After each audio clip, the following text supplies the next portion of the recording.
Hello friends ඉතිං ඕගොල්ලෝ මයින් ඉල්ල තිබා low budget video editing graphic designing වලට ලෝ බජට් පිසි එකක් හදන්න කියක් විතරයිද කියලා. ඉතිං අදම මිඩින් කිය දෙන්නේ ඔකොලට සාමන YouTube චාල්ලකට වීඩියෝ හදන කෙනෙක් කන්න පුළුවන් එනත්තම් සාමානෙන් වීඩියෝ ඩිට් කන්න කෙනෙක් කන්න පුළුවන් එමනත්තම් ෆොටෝශොප් එනත්තං ඩොබිලස්ටේට වගේ වැඩක් කන්න කෙනෙක් කන්න පුළුවන් මේ වගේ කෙනෙට පිසි එකක් හදාගන්නේ සාමාන්‍යෙන් අඩුම ලෝ බජට් කාලයත් එක දියුණු වී ඉස්සරහට අප්ඩේට් කර යන්න පුළුවන් විදිහට හදන්න පුළුවන් හොඳ ලෝ බජට් බිල්ඩ් ස්පෙසිෆිකේෂන් එක.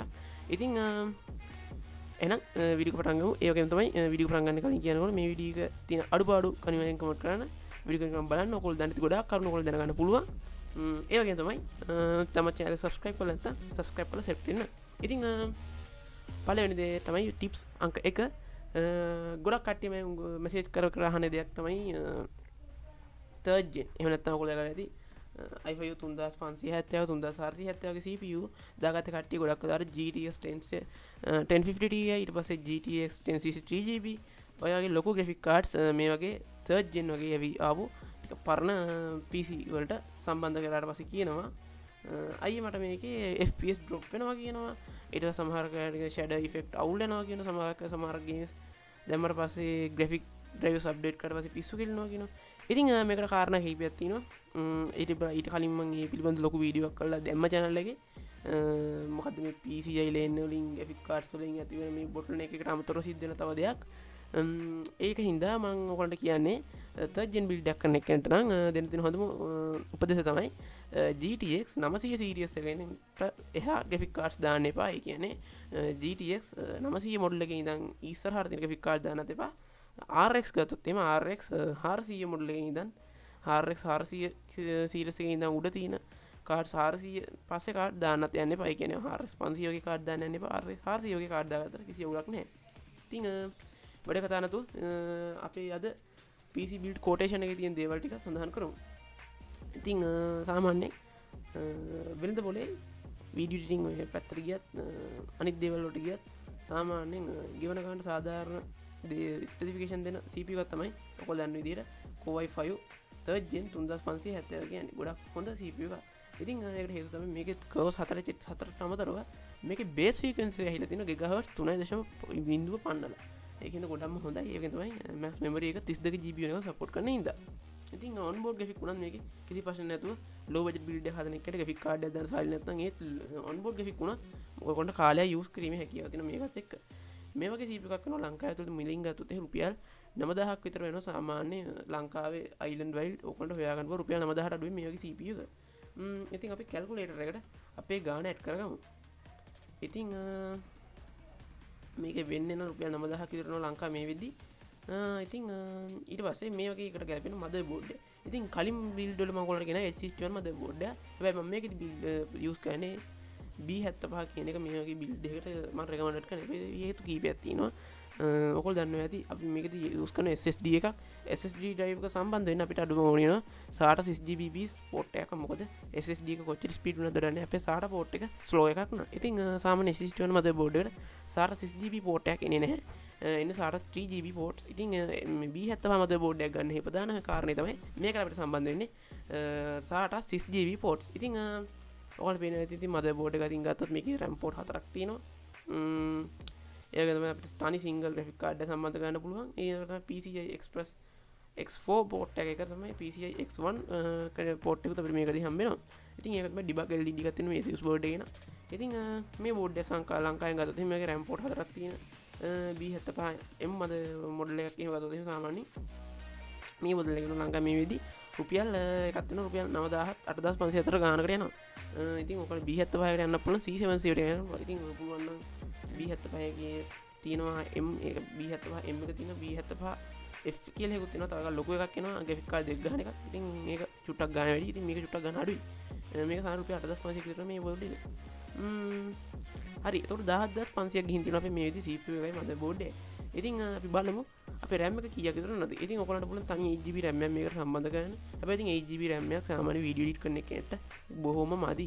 ඉතින් මොකද ඉෆෙක්ට් වගේ දේවල් ලෝඩ් වෙද්දි ගොඩක් රට අපි RAM එක කියන එක අත්‍යවශ්‍ය දෙයක් වෙන හින්දා.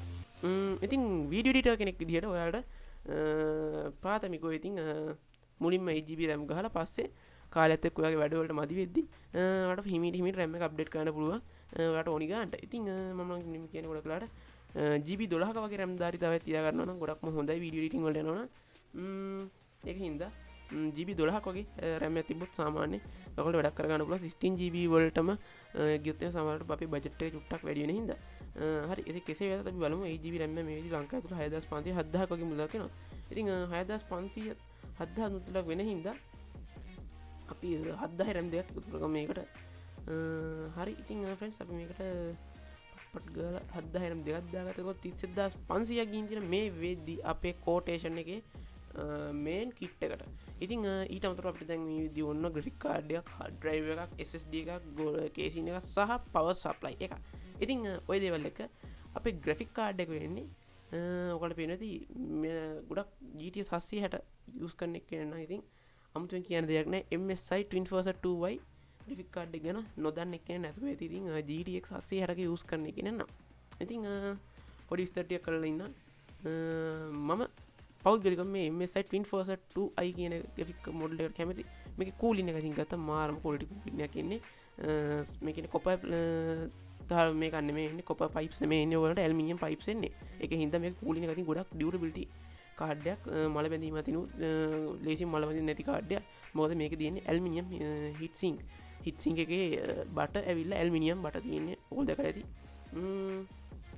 මම සමීපතම ඡායාරූප ටික ඔයගොල්ලන්ට පෙන්නන්න මේකෙම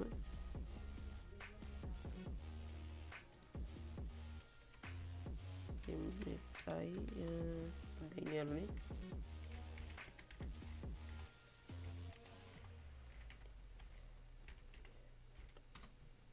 ඉතින් මම ඔයගොල්ලන්ට පෙන්නන්න මේ ග්‍රැෆික් කාඩ් එකේ මේ තියෙන යාළුවනේ මේ තියෙන හීට් සිංක් එක ඔය බලන්න ඔයගොල්ලන්ට හොඳ හීට් සිංක් එකේ කොච්චර හොඳද කියලා ඇලුමිනියම් හීට් සිංක් එකක් එන්නේ ඒ වගේ තමයි මේකේ 6 පින් කනෙක්ටර් එක 8 පින් කනෙක්ටර් එකකින් තමයි මේකේ පවර් දෙන්න තියෙන්නේ. හොඳට මතකද මේකේ පේනවා ඇති මේ 8 පින් කනෙක්ටර් එක 6 පින් කනෙක්ටර් එක පවර් දෙන්න තියෙන්නේ. ඒ හින්දා ගොඩක් හොඳට පවර් ඇදලා අරගෙන හොඳ වීඩියෝ එඩිටින් එකක් කනෙක්ට් කරන හොඳ කාර්යක්ෂමව තමන්ගේ වැඩේ කරගන්න පුළුවන් හොඳ ග්‍රැෆික් කාඩ් එක තමයි මොඩල් එකක් තමයි ග්‍රැෆික් කාඩ් මොඩල් එකක් තමයි GTX 760 Twin Force 2i කියන මොඩල් එක මේ MSI. ඉතින් මේ ග්‍රැෆික් කාඩ් එක මේ ලංකාවේ ඇතුළත සාමාන්‍යයෙන් ඔයගොල්ලෝ දන්නේ නැති යූස් ග්‍රැෆික් කාඩ් ගණන් ගිහිල්ලා මේ මොඩල් එක මට ඔතන ලංකාවේ රුපියල් 20000ට අඩුවෙන් ගන්න පුළුවන් හොඳ මොඩල් එකක්. 20000ට අඩුවෙන්. ඒ කියන්නේ 20000ට වැඩි වෙන්නේ නැහැ 20000ට අඩුවෙන් තමයි මේක යන්නේ. රුපියල් 10000 වගේ කිට් වෙන්න ඔයාලට ගන්න පුළුවන් මේ කාඩ් එක. ඉතින් මේ කාඩ් එක අපි අද කරගමු රුපියල් 18000යි කියලා. මම මේ කියන්නේ ලංකාවේ ඇතුළත හැම කඩේකම සමස්තයක් විදිහට ඔයගොල්ලන්ට ගන්න පුළුවන් ප්‍රයිස් රේන්ජ් එකත් එක තමයි මේ දාන්නේ. අහවල් කඩේ අච්චර ගන්න මෙහෙවල් කඩේ ගන්න කියලා නෙමෙයි. හැම කඩේකම සාමාන්‍ය මම ඔයගොල්ලෝ දැක්කා ඇති මම නිතර මිල ගණන් බලනවා මාත් විතර ගෙනල්ලා මේව කරන හින්දා කට්ටිය. එතකොට මම සාමාන්‍යයෙන් ගෙනුවට පස්සේ ගෙන ගන්න බහුලව හැම එකකින්ම දකින්න ගණන් තමයි මම මේ ඔයගොල්ලන්ට කියන්නේ. ඉතින් අනිවාර්යෙන් ඊළඟ වැදගත්ම දේ තමයි ඔයාලා දන්නවා ඇති වීඩියෝ එඩිටර් කෙනෙක් වෙන්න කෙනෙක් නම් අනිවාර්යෙන් වීඩියෝ එඩිට් කරන කෙනෙක් නම් එයාට කොච්චර වටිනවද කියලා SSD එකක් හදන කෙනෙක් නම් දන්නේ නැති. මොකද අපි කොච්චර වීඩියෝ එඩිට් කරන්න මහන්සි වෙනවද ගොඩක් අපි software එක load වෙන ගොඩක් වෙලා යනවනේ අපිට හරි එපා වෙනවා. ඉතින් ඔය SSD වගේ දාගෙන ඉන්න කෙනෙක් නම් අනිවාර්යයෙන්ම ටක් ගාලා Premiere Pro එකකින් වගේ වැඩ කරන්න කෙනෙක් නම් පටස් ගාලා Premiere Pro open කරගන්න පුළුවන්. SSD එකක් දාගත්තොත් මේ වගේ SATA SSD එකකින් නම් ලොකු ස්පෙસિෆිකේෂන් බාරපොත් වෙන අමාරුයි. M.2 එකට වගේ යන්න පුළුවන් නම් ගොඩක් හොඳයි. හැබැයි ඉතින් ප්‍රශ්නකට තියෙන අපේ B75 එක M.2 සපෝට් කරන්නේ නැහැ. අපේ එකට සපෝට් කරන උපරිම high speed SSD එක තමයි WD SATA SSD එක. ඉතින් මේ SATA SSD drive එක ලංකාවේ රුපියල් 4500 වගේ වෙනවා. මේ 120GB SSD එක. ඉතින් මේක ගොඩක්ම ස්පීඩ්. ඔයගොල්ලන්ගේ එදිනෙදා වැඩ කරනකොට Premiere Pro එකක් වගේ යූස් කරන එකකට නම් අනිවාර්යෙන් SSD ගොඩක් වටිනවා. මොකද software එක load වෙන්න යන වෙලාව ඊට පස්සේ software එකට දාන effect වගේ දේවල් ගොඩක් load වෙන්න SSD එක වගේ දේවල් බලපාන හින්දා. ඉතින් මේකත් ඇඩ් කරාම අපේ build එකට මේදී රුපියල් 54000කට ගිහින් තියෙනවා. හරි. ඉතින් තව රුපියල් අපිට කීයද දීලා රුපියල් 6000ක් තියෙනවා. අපි බලමු රුපියල් 6000කට ඔයගලන්ට එතකොට 60000කට කිට් වෙන්න ගන්නත් පුළුවන්. 60000ට වැඩි වෙන්නත් පුළුවන්. එයා යූස් කරන කේසින් එකයි පවර් සප්ලයි එක උඩ තමයි ඒක ඩිපෙන්ඩ් වෙන්නේ. ඉතින් මේ වගේ build එකකට අනිවාර්යෙන් හොඳ පවර් සප්ලයි එකක් තියෙන්න ඕනේ. ඔයාලට 550 watt 80 plus පවර් සප්ලයි එකක් ලංකාවේ ඇතුළේ මිලදී ගන්න පුළුවන්. රුපියල් 3500 වගේ මුදලකට හොඳ පවර් සප්ලයි එකක්. සාමාන්‍ය ඔයගොල්ලෝ දැකලා ඇති මම නිතරම කියනවා වගේ චයිනීස් පවර් සප්ලයි වුණා හොඳ එකක් වෙනවා රුපියල් 3500 වගේ ගෙනවා. කූලර් මාස්ටර් නැත්තම් මේ වගේ යූස් පවර් සප්ලයි එකක්. මේකත් ඇඩ් කරමු රුපියල් 3500යි කියලා අපේ මේකට එතනින් ගියාට පස්සේ හරි අපි 57500 මේ විදිහ කරලා ඉවරයි. තව පුංචි ගාණක් තියෙනවා. හැබැයි තව රුපියල් 2000ක විතර වියදම් කරලා අපිට හොඳ කේස් ඉන් එකකට යන්න පුළුවන්. එහෙම නැත්නම් normal home office use normal case ඉන් එකකට අපි යන්න පුළුවන්. FPC 2RB වගේ කේස් ඉන් එකකට උනත් යන්න පුළුවන්. අපිට සොමන රුපියල් 3500 වගේ තව ඉතිරිලා තියෙන ඉඳ. ඒ උනත් කිවට මෙච්චර හොඳට අපි හද PC එකේ මේ දේවල් අපිට හොඳට ඇටැච්මන්ට් කරලා තියාගන්න හොඳ ඉඩකඩ තියෙන කේස් ඉන් එකක් ඕනේ. පස්සේ කාලේ අප්ඩේට් එකට යන්නේ උනා. ඉතින් මම ඉතින් ඔයාලට නිර්දේශ කරන හොඳම කේස් ඉන් එක තමයි ඉතින් ගෙවන ගන්නට පාඩු නැති 4500 ගන්න පුළුවන් Golden Field G9 gaming case එක. ඉතින් පෞද්ගලිකව මාත් තව කී දින කීපයකින් මාත් උන මිල්ඩි ගන්න අයිඩියා කරගෙන ඉන්න කේස් එකක් තමයි G Field G9 කියන්නේ. මොකද මේක පට්ට බජට් කේස් එකක් ඔයාලට පේන ඇති. උඩින් 120mm තනි සිංගල් රේඩියේටර් එකක් උන මවුන්ට් කරන්න පුළුවන් මේකත් එක්ක. ඒ වගේම ඔයාලට පේන ඉස්සරහින් ඩුවල් ෆෑන් දාන්න පුළුවන්. ඒ වගේම DVD ROM එකක් උන මේකත් එක්ක ඇටච් කරගන්න පුළුවන්. අනික අනිත් දෙයක් මේකත් එක්ක ඔයාලට ටෙම්ප්ලට් ගාස් එකක් හම්බ වෙනවා. ඒකත් එක්ක පවර් ප්ලග් මවුන්ට් එක යටින් හොඳ හાર્ඩ් ඩ්‍රයිව් මවුන්ට් කරන හොඳ ට්‍රේ දෙකක් තියෙනවා. හොඳ choice එකක් තියෙන උනත් අනුව හොඳ කේස් ඉන් එකේ Golden Field G9 කියන්නේ. ඉතින් මේ කේස් ඉන් එක ලංකාවේ පේනවා රුපියල් 4500ක විතර වෙනවා. මේ වෙද්දි මේ කේස් ඉන් එක ලංකාවේ හැමතැනම වගේ. ඉතින් අපි ඒකත් ඇඩ් කරගමු අපේ බිල්ඩ් එකට. හරි. ඉතින් 62000ටම අපිට ගානටම 62000ක් ගියා ඉතින් මේකට. ඉතින් මේක ඩිපෙන්ඩ් වෙන්නේ අපේ කේස් ඉන් එකත් එක්ක ගාන පොඩක් චේන්ජ් වෙනවා. ඉතින් මේ වගේ බිල්ඩ් එකක් වලට හදා ගන්න පුළුවන්. නැත්තම් ඔයගොල්ලන්ගේ තියෙන PC එක මේ තියෙන පාර්ට්ස් වලටම අප්ඩේට් කරගන්න පුළුවන්. ඔයා යූස් කරන ටික අඩු PC එක ගන්න. ඉතින් මේ වීඩියෝ හොඳයි නම් ලයික් කරන්න ෂෙයා කරන්න අමතක කරන්නත් එපා. ඉතින් channel එක subscribe කරන්න නැත්නම් subscribe කරලා set වෙන්න අදම පහදෙලක YouTube channel එකත් එක්ක තවත් මේ වගේ වැදගත් වීඩියෝ බලන්න. එහෙනම් හම්බෙමු ඊළඟ දවසේ අලුත් වීඩියෝ මේ වගේම. එතකන් ඔයාලට සුබ දවසක්.